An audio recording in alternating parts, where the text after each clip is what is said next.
Sabana. Are you ready? Kicau, kicau, kicau mania. Kicau, kicau, kicau mania. Kicau.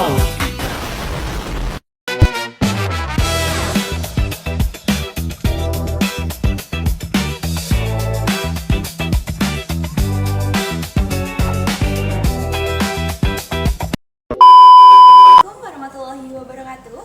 Halo teman-teman semuanya. Pernah nggak sih kalian merasa sekarang kita lebih sering ngobrol lewat chat daripada ngomong langsung? Atau mungkin kita lebih tahu tren luar negeri daripada budaya kita sendiri? Nah, tanpa kita sadari, itu semua adalah dampak dari perkembangan teknologi yang secara perlahan mengubah budaya dalam kehidupan kita. Teknologi hari ini bukan sekedar alat bantu, tapi sudah mempengaruhi cara kita berpikir, berinteraksi, bahkan membentuk identitas diri kita. Oleh karena itu, pada kesempatan kali ini kami akan membahas materi yang berjudul Teknologi dan Transformasi Budaya dalam Perspektif Bimbingan dan Konseling pada mata kuliah Landasan Sosial Budaya, Bimbingan dan Konseling yang diampu oleh Ibu Harwati Noviandari. Di sini, kami akan menjelaskan bagaimana teknologi mengubah budaya, khususnya pada generasi muda, serta bagaimana peran bimbingan dan konseling dalam menghadapi perubahan tersebut.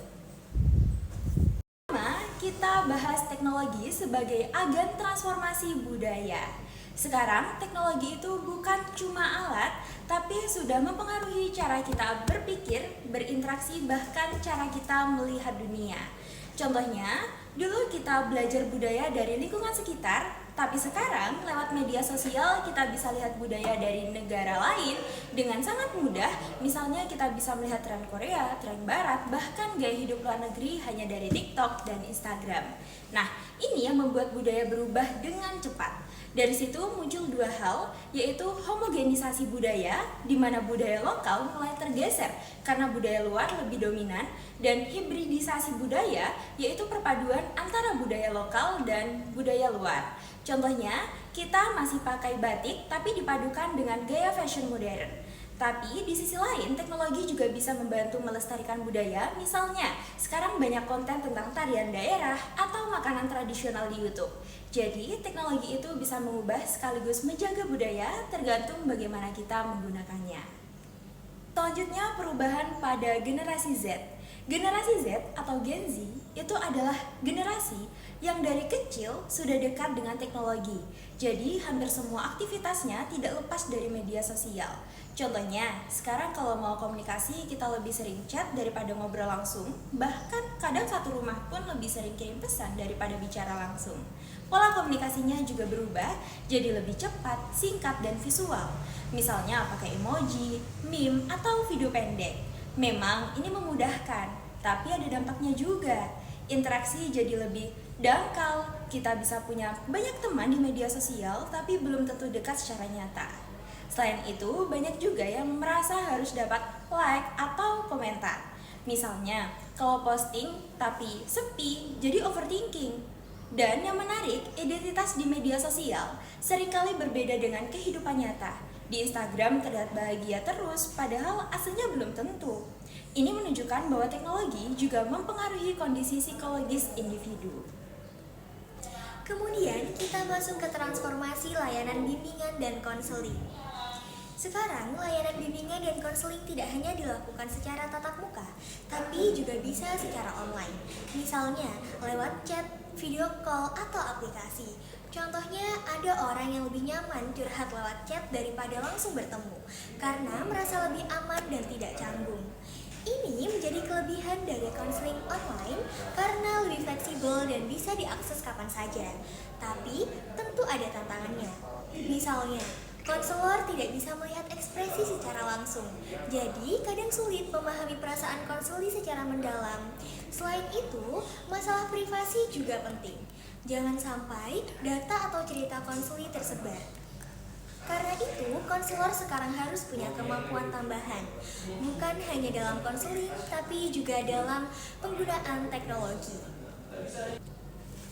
Selanjutnya, tantangan dan peluang dalam profesi bimbingan dan konseling. Tantangannya, peserta didik sekarang berbeda dengan dulu. Mereka lebih dekat dengan teknologi, tapi juga lebih rentan, misalnya kecanduan media sosial. Contohnya, ada siswa yang lebih fokus main HP daripada belajar atau sulit berinteraksi dengan teman. Tapi di sisi lain, ini juga jadi peluang.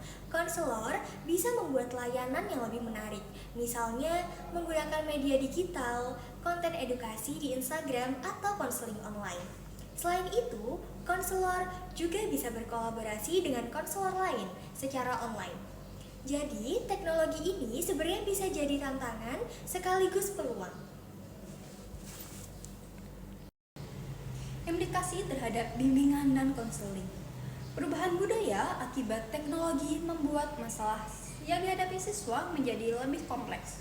Tidak hanya masalah akademik, tapi juga sosial, emosional, bahkan moral. Contohnya, masalah kecanduan gadget, cyberbullying, atau kurangnya kemampuan dalam komunikasi langsung. Di sini, peran konselor sangat penting, yaitu membantu siswa beradaptasi dengan perkembangan teknologi. Tidak hanya menyelesaikan masalah, tapi juga membentuk karakter dan menanamkan nilai-nilai budaya. Selain itu, penting juga untuk mengajarkan literasi digital supaya siswa bisa menggunakan teknologi secara bijak, tidak asal ikut tren. Jadi, bimbingan dan konseling punya peran besar dalam menjaga keseimbangan antara perkembangan teknologi dan nilai budaya. Sebagai kesimpulan, teknologi memiliki peran yang sangat besar dalam mengubah budaya di masyarakat. Perubahan ini terlihat dari bagaimana pola komunikasi dan perilaku generasi Z yang sangat dipengaruhi oleh teknologi, khususnya media sosial. Di sisi lain, bimbingan dan konseling juga ikut mengalami transformasi ke arah digital yang memberikan kemudahan tetapi juga tantangan. Namun, di balik tantangan tersebut terdapat peluang untuk mengembangkan layanan yang lebih fleksibel dan inovatif. Oleh karena itu, bimbingan dan konseling memiliki peran penting, yaitu membantu individu beradaptasi dengan perkembangan teknologi, sekaligus membentuk karakter dan meningkatkan literasi digital agar tetap seimbang dengan nilai budaya. Jadi, dari pembahasan tadi, kita bisa lihat kalau teknologi memang punya pengaruh besar terhadap budaya dan kehidupan kita sehari-hari. Tapi yang penting, kita tetap harus bisa menggunakan teknologi secara bijak tanpa melupakan nilai-nilai budaya yang kita punya. Mungkin itu yang bisa kami sampaikan. Kalau ada pertanyaan atau hal yang ingin didiskusikan, bisa langsung tulis di kolom komentar ya. Terima kasih. Wassalamualaikum warahmatullahi wabarakatuh.